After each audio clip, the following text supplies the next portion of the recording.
Good morning বন্ধুরা, সবাই কেমন আছো? আশা করি সবাই খুব ভালো আছো, সুস্থ আছো। আর আমিও খুব ভালো আছি। আজ আরও একটা নতুন ভিডিও তোমাদের অনেক অনেক স্বাগত। হ্যালো বন্ধুরা, তো দেখো এখন বাজে সকাল 11টা। তো এখন থেকে আজকের ব্লগটা শুরু করলাম, তো সাথে থেকো। আর এই দেখো বাবু এই যে কেকের এই কন্টেনারটা দিয়ে ও এখন বানাবে বলছে। ওই কেকের কন্টেনারটা দিয়ে ও এখন বলছে ঢোল বানাবো, মানে বাজনা বানাবে। বলছে ড্রাম বানিয়ে নেব, তুমি তো আমায় ড্রাম কিনে দাওনি, সে কোন ছোটোবেলায় আমায় কিনে দিয়েছিলে।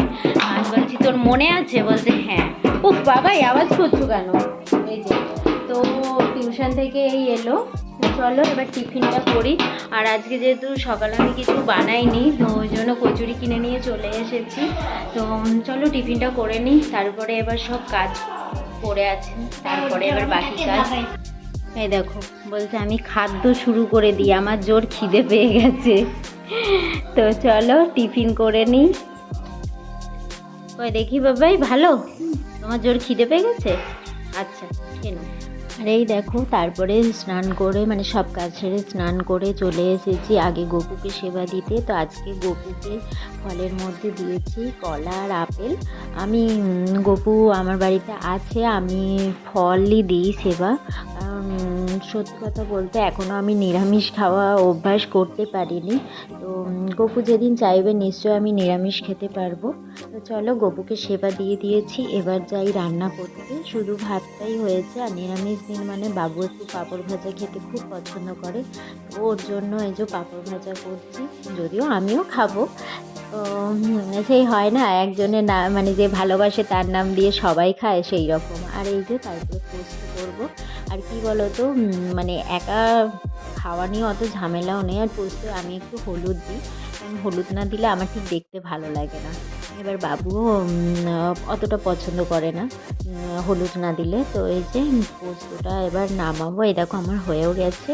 এবার এই যে পোস্তটা দিয়ে দিলাম, আর দেবো একটু কাঁচা সর্ষের তেল। কী বলো তো, পোস্ত আর সর্ষে বাটা দিয়ে তরকারি করলে মানে তাতে একটু কাঁচা সর্ষের তেল না দিলে না ঠিক জমে না, তাই না বলো ব্যাপারটা? তো এই যে হয়ে গেছে আমার পোস্তটা, এবার নামাবো।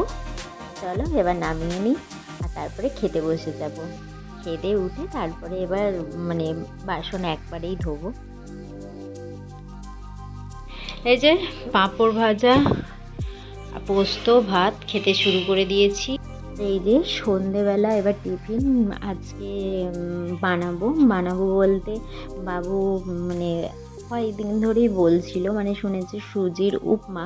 তো বলছিলাম একদিন বানাবো, তো বাবু আজকে বললো মা বানাবে। আমি বললাম ঠিক আছে, আজ তো নিরামিষ, তাহলে পেঁয়াজ ছাড়া বানাবো। তোমরা চাইলে এটাতে পেঁয়াজও দিতে পারো, যারা জানো জানো। এটাকে ঝাল সুজিও অনেকে বলে। তো এই যে গাজর, বিনস, মটরশুঁটি আর আলু, আমি সবজির মধ্যে এগুলো ছিল বাড়িতে, এগুলোই দিয়েছি। তোমরা চাইলে এতে আরও সবজি অ্যাড করতে পারো। ঠিক আছে, এই শীতের দিনে ফুলকপি, ক্যাপসিকাম আরও মানে তোমাদের পছন্দ মতো তোমরা সবজি অ্যাড করে খেতে পারো। আর এই যে একটু কাঁচা লঙ্কা। আর কী বলো তো, বাচ্চারা সবজি খেতে চায় না, তো এইভাবে করে দিলে কিন্তু এটা বাচ্চাদের জন্য হেলদিও হয় খাবারটা। আর ওরা মানে ওদেরকে সবজিটাও খাওয়ানো যায়। আর এই দেখো একটু হলুদ গুঁড়ো আর একটু লঙ্কা গুঁড়ো দিলাম, দিয়ে এবার সবজিটা আমি ভেজে নেব ভালো করে। আর বাদামটা আগে ভেজে তুলে রেখেছি। আর এই দেখো গাজরটা একটু সিদ্ধ হয়ে গেছে। তো এবার দেব সুজিটা। এবার তোমরা চাইলে সুজিটা আগেও ভেজে রাখতে পারো, তো আমি আগে ভেজে রাখিনি, আমি একদম এর মধ্যে দিয়েই ভেজে নিচ্ছি। একটুখানি সুজিটা ভেজে নিতে হবে ভালো করে। তো বাবু বললো মা আরেকটু দাও, তো ও দাঁড়িয়ে দাঁড়িয়ে দেখছিল। আর এই দেখো আমি বললাম আর দেবো না, কারণ বেশি দিলে খেতে পারবো না, কারণ আমি আর বাবু দুজনেই আছি মেম্বার খাওয়ার জন্য। একটু নুন আর স্বাদ মতো একটু মিষ্টি মানে চিনি দিয়েছি। দিয়ে এবার এটা একটু নেড়ে এবার এটার মধ্যে অল্প সামান্য জল দিয়ে দেবো। দেখতেই পাচ্ছ কতটুকু জল দিচ্ছি। দিয়ে এবার এটা ঢাকা দিয়ে রেখে দেবো। আর তারপরে এই দেখো আমার হয়ে গেছে বানানো। মানে 2-3 মিনিটের মতো ঢাকা দিয়ে রেখে দেবো, তারপরে এই হয়ে যাবে। দিয়ে ঢাকাটা খুলে নিয়েছি। এই দেখো ঝরঝরে পুরো ব্যাপারটা, বেশ ভালো লাগবে।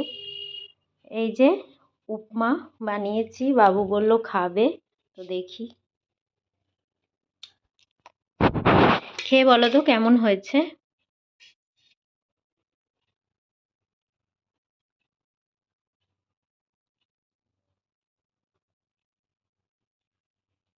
দেখি মুখটা কেমন হয়েছে।